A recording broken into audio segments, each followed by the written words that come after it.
At 89, Robert Redford finally speaks up about Paul Newman. Robert Redford was born Charles Robert Redford Jr. on August 18, 1936, in Santa Monica, California. Growing up in a modest household, he was deeply influenced by his mother, Martha Hart, a freelance illustrator and commercial artist, who instilled in him an appreciation for creativity and aesthetics, and his father, Charles Robert Redford Sr., who worked as a chemist and lab technician, providing a grounding influence that balanced his imaginative impulses. Redford's upbringing in Southern California exposed him to the vibrant culture of the region, as well as the glamour and mystique of Hollywood, planting early seeds for his eventual career in acting and filmmaking. Redford's early education and formative experiences were equally significant. He attended Van Nuys High School, where he nurtured his interest in drama and performance, participating in school plays and exploring various forms of creative expression. After high school, he enrolled at the University of Colorado, where he initially studied architecture, demonstrating his broad intellectual curiosity. However, his passion for the arts ultimately drew him away from architecture and toward acting, prompting him to pursue formal training in performance. He studied at the American Academy of Dramatic Arts in New York City, a prestigious institution that provided him with rigorous training and introduced him to influential mentors who recognized his natural talent and potential. Redford's acting career took off in the late 1950s and early 1960s with television appearances and small film roles. However, it was during the late 1960s and 1970s that he emerged as a bona fide Hollywood icon. His breakout role in Butch Cassidy and the Sundance Kid, 1969, opposite Paul Newman, captured audiences' imaginations, cementing his image as a charismatic leading man with a blend of rugged charm and sophisticated poise. Redford's portrayal of the Sundance Kid was not only critically acclaimed, but also culturally influential, representing a new kind of American hero, one who was simultaneously rebellious, introspective, and charismatic.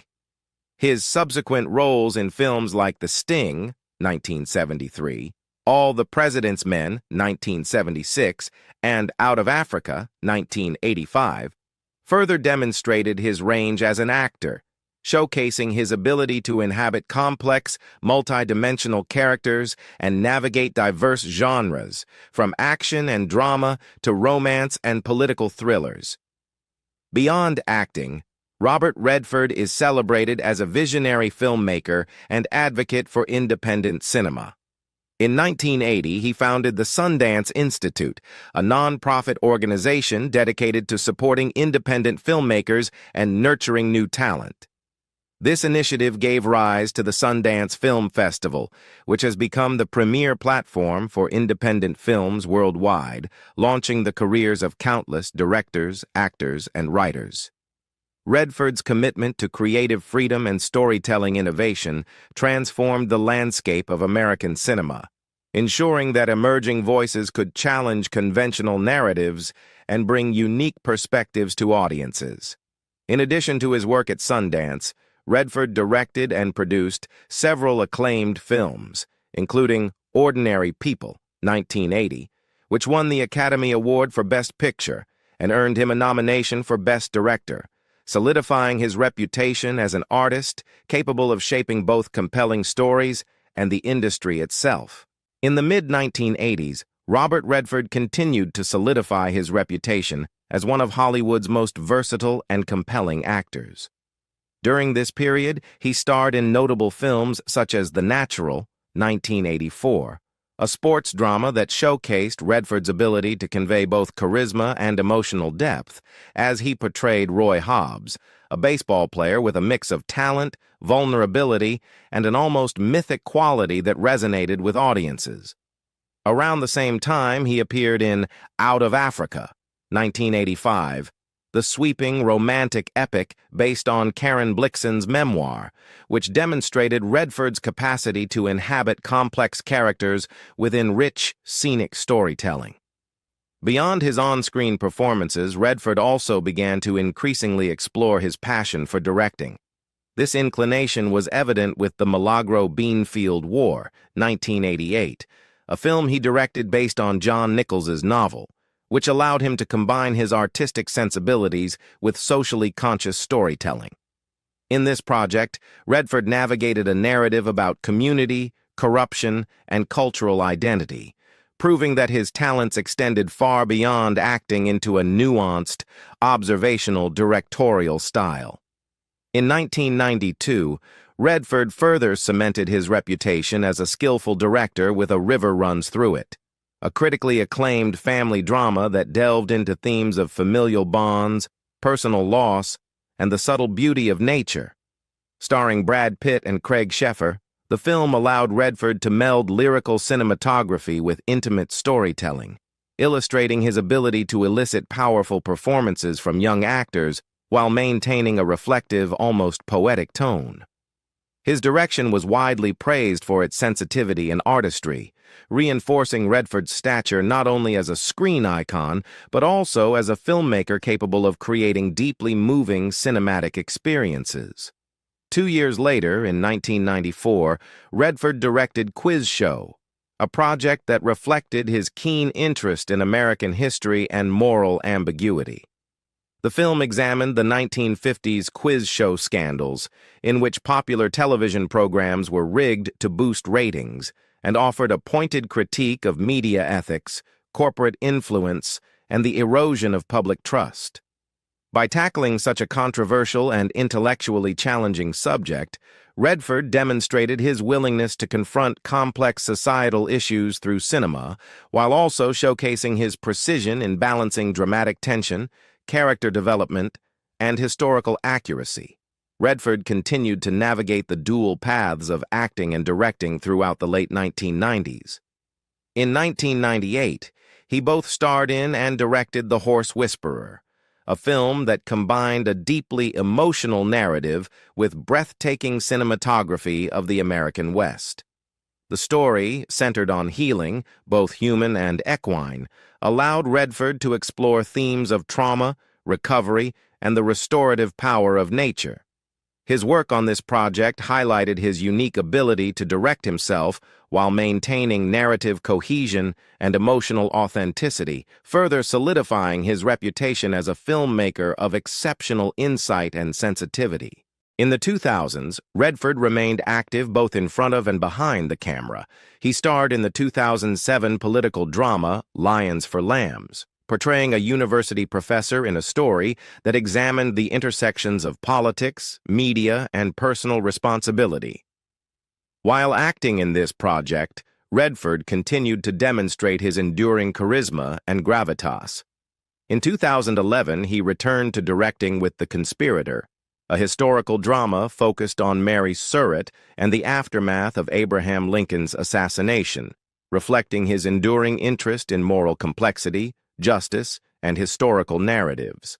The following year, he combined his dual talents once again in The Company You Keep, 2012, a film starring Shia LaBeouf, in which Redford both directed and appeared, skillfully navigating themes of political activism, secrecy, and personal responsibility, and proving that even decades into his career, he remained a dynamic, multifaceted force in Hollywood. On August 9, 1958, Robert Redford married Lola Van Wagenen in a private ceremony held in Las Vegas, Nevada, marking the beginning of a long and complex personal partnership that would span decades. The choice of Las Vegas for the wedding reflected both a desire for relative privacy and the practical ease of the city's wedding facilities, which were already renowned for their efficiency and discretion even in the 1950s. To celebrate with family and friends in a more intimate and traditional setting, a second reception was held at the home of Lola's grandmother on September 12th of the same year, allowing their close relatives to participate in the joyous occasion and create cherished memories. Together, Redford and Van Wagenen had 4 children, each with their own unique life story and connection to their father. Their firstborn, Scott Anthony Redford, arrived on September 1st, 1959, but tragically passed away at just 2.5 months old on November 17, 1959, due to sudden infant death syndrome. Scott was laid to rest at Provo City Cemetery in Provo, Utah, leaving an enduring mark of grief and tenderness on Redford and Van Wagenen's lives. Their second child, Shauna Jean Redford, born on November 15, 1960, grew into a talented painter, demonstrating a creative inclination that mirrored her father's artistic sensibilities. Shauna later married journalist and author Eric Schlosser, forming a partnership rooted in intellectual and cultural engagement. David James Redford, born on May 5, 1962, pursued a career in writing and film production, following in his father's footsteps by contributing to the creative world behind the camera. Tragically, James passed away on October 16, 2020, leaving behind a legacy of storytelling and artistic dedication. Their youngest child, Amy Hart Redford, born on October 22, 1970, embraced a multifaceted career in the entertainment industry as an actress, director, and producer, further extending the Redford family's influence within film and theater. Together, the Redfords have 7 grandchildren, each representing the continuation of the family line and the personal and creative legacy of Robert Redford. Although Redford and Van Wagenen were deeply connected through their children and shared experiences, their romantic relationship gradually drifted apart over the years. Neither Redford nor Van Wagenen ever publicly confirmed a formal separation or divorce, maintaining a private stance on their evolving relationship. However, in 1982, the prominent entertainment columnist Shirley Eder reported that the couple have been very much apart for a number of years, indicating that the marriage had effectively ended in personal terms, even if not legally finalized. Nearly a decade later, Parade magazine reflected the ambiguity of their marital status, stating in 1991, "It is unclear whether the divorce has been finalized," highlighting the couple's enduring privacy and discretion regarding personal matters despite Redford's public prominence. On July 11, 2009, Robert Redford entered a new chapter of his personal life when he married his longtime girlfriend, Sybil Zagars, in a ceremony at the prestigious Louis C. Jacob Hotel in Hamburg, Germany. Zagars, an accomplished artist herself, had moved in with Redford in 1996, sharing his home in Sundance, Utah, and becoming an integral part of his personal and creative life. Their union reflected a mature partnership built on mutual respect, shared interests in art and culture, and a deep understanding of each other's lives shaped by decades of experience and previous relationships. This marriage, formed later in Redford's life, emphasized his enduring desire for companionship, love, and stability, further highlighting the human dimension behind his public persona as a legendary actor, director, and philanthropist. At the age of 89, Robert Redford, one of Hollywood's most enduring and iconic figures, finally opened up about his decades-long friendship and professional partnership with the legendary actor Paul Newman. Redford's reflections offer a rare and intimate glimpse into the depth of their bond, a connection that went far beyond the silver screen. In his remarks, Redford did not hold back, speaking candidly and with the kind of insight that only comes from a lifetime of shared experiences and mutual respect. Paul was the kind of person who made everyone around him better, Redford said, recalling the effortless charisma and humility that Newman carried both on and off camera. He described how, even at the height of fame, Newman never allowed success to cloud his sense of humanity or generosity. Redford's words convey not just admiration, but a deep personal affection that speaks to the rare kind of friendship forged in the crucible of Hollywood's pressures and the collaborative world of filmmaking. Redford also reflected on the unique dynamics of their professional collaborations. "We had this unspoken understanding on set," he explained. detailing how their mutual respect allowed them to push each other creatively while maintaining a light-hearted camaraderie that made long shooting days feel seamless. He reminisced about the countless hours they spent discussing character motivations, improvising scenes, and challenging each other to elevate performances, not for accolades, but for the love of the craft itself. These memories illustrate the profound artistic synergy that made their collaborations not only commercially successful, but also critically revered. Beyond work, Redford spoke of the personal impact Newman had on his life. He was more than a friend. He was like a brother, he revealed, touching on the personal support, counsel, and quiet encouragement that defined their decades-long relationship.